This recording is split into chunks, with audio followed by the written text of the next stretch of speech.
Of course, the MSM across the Atlantic have weighed in behind Kamala Harris, who they have now decided is the second coming, despite being probably the most incompetent vice president in recent American history. Hey guys, welcome back to the channel. Today, we're diving into a fiery discussion that has the internet buzzing. Megyn Kelly just dropped a bombshell, calling Meghan Markle and Kamala Harris bullies. And she's not alone. Reports of toxic work environments, high staff turnover, and leadership failures are piling up. But Megyn Kelly has put forward a theory that actually the VP is the Meghan Markle. Kamala Harris is a bully who's pushed out or made life intolerable for virtually every person who's come to work for her in the White House. She's the Meghan Markle of the administration. People can't work for her. She's a nightmare. What do you make of that, Charlie Sanson? Well, I think that all the support that Kamala Harris has been given over the past few days is completely BS. I mean, I don't believe anyone wants her to run as president. Do I think she's a bully? I don't know. I'm not. I don't really. She doesn't come across that way to me. She comes across as somebody quite amiable, quite friendly. But clueless. She just seems clueless, and that's saying something compared to Joe Biden, and I would say she'd be worse than Joe Biden. Are these two public figures unfairly targeted, or is there real truth behind these accusations? Stay tuned because you don't want to miss this one. And before we get started, hit that subscribe button and turn on notifications. Let's get into it. Megyn Kelly recently went all in on Meghan Markle and Kamala Harris, comparing them in ways that have people talking. She claims both have a pattern of pushing people out, creating chaos, and prioritizing image over real leadership. For Meghan Markle, multiple ex-staff members have come forward, saying she was impossible to work with. Reports from palace insiders even referred to her as Duchess Difficult. Charlie Downs, what do you reckon? I mean, there have been loads of reports during her time as VP that she is very much like Meghan Markle, really difficult to work for.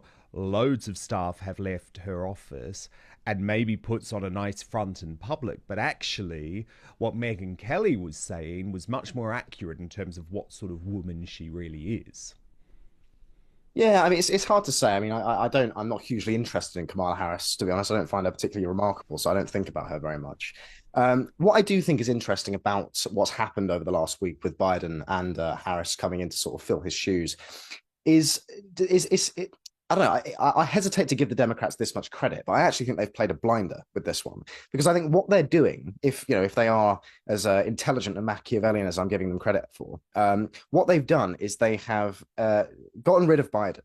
And they have installed somebody who is so unelectable, the only politician more unelectable than Biden, in his stead, because they know that they've already lost this election. They know that Trump is going to win. I think it's basically inevitable at this point, especially in the wake of the assassination attempt and all the rest of it. And so what they've done is they've recognized this fact, and they've chosen two people, two faces, Biden and Harris, who do represent this very, very bizarre period of American politics where things were it's just been crazy. It's been a crazy 4 years in America. It feels almost like a dream state. And so if they can sink down all of that stuff from COVID to BLM to Ukraine, if they can sink it all down with Biden and Harris and start afresh after the election, I think that's great politics. It's really good. If they could bring in someone like Gavin Newsom, for example, to lead the party and kind of represent a new way, a new vision, a new face of the party, actually quite similar to what Keir Starmer did to the Labour Party, quite frankly, in the wake of Jeremy Corbyn.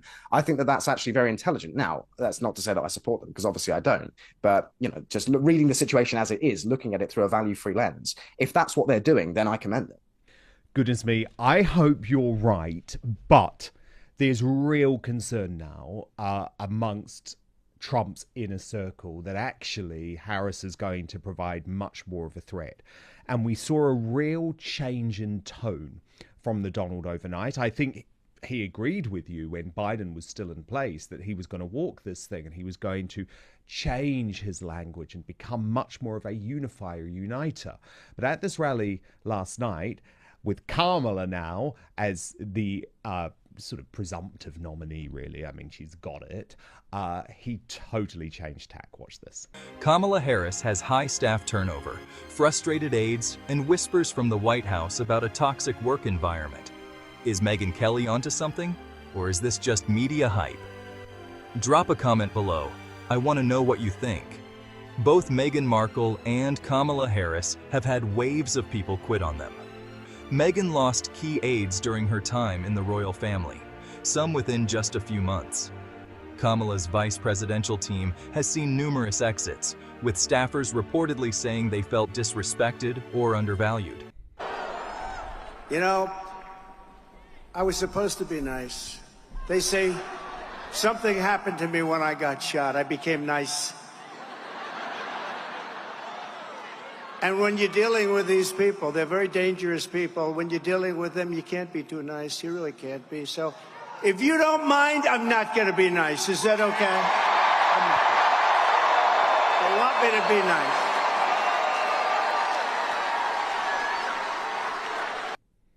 See, to me, Charlie Sanson, that is a worried Trump. Do you think so?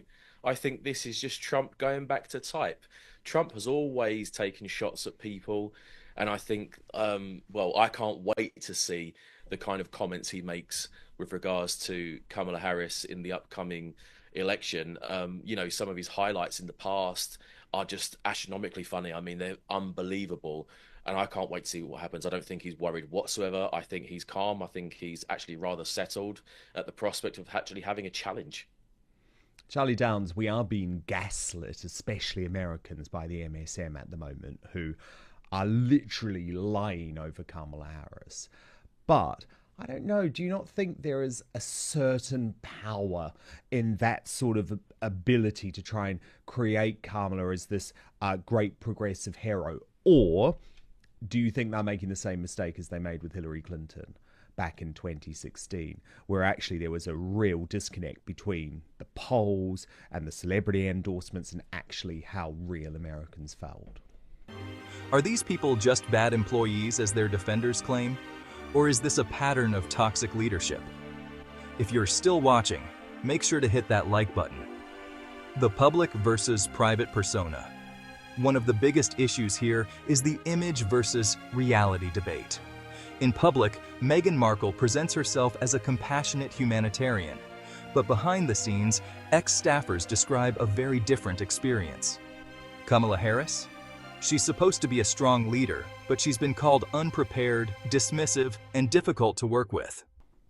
I do think it's different because it seems to me that the most powerful elements of the kind of regime that governs America and the West more generally, to be honest, they seem to see the writing on the wall about Trump, and they seem to be making their peace with the fact that Trump is coming back, because the level of hysteria in 2016 is unlike anything I've seen before or since. I mean, around Trump, I mean, it was madness. They were actually losing their minds around him. But the same thing isn't happening this time around. They seem to be a lot more like I say, they've made their peace with the fact that Trump is going to be president again.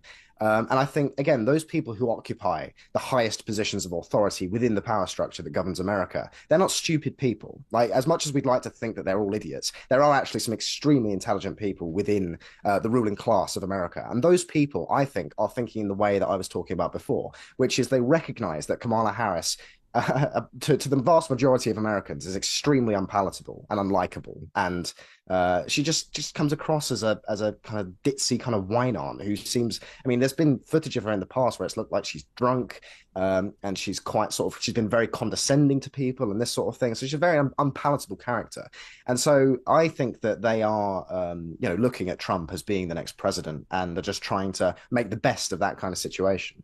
Even Democrats have questioned her ability to step up. This is exactly why Megyn Kelly's comparison hits hard. Both women project an image that doesn't seem to align with their behind-the-scenes reality.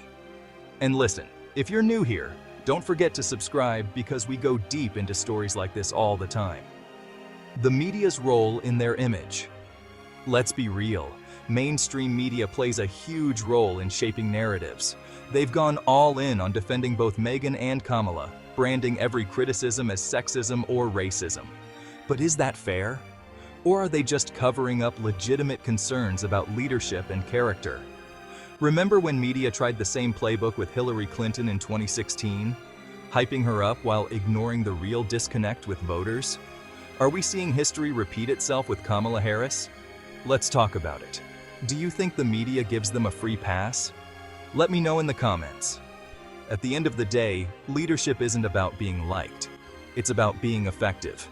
If people keep leaving your team, if you can't maintain a functional work environment, and if your public image is drastically different from reality, that's a problem. So, was Megyn Kelly right to call out Meghan Markle and Kamala Harris as bullies? Or is this just another media hit job? Let's get the conversation going in the comments. And if you haven't already, hit that subscribe button for more deep dives into the biggest stories. Thanks for watching, and I'll see you in the next one.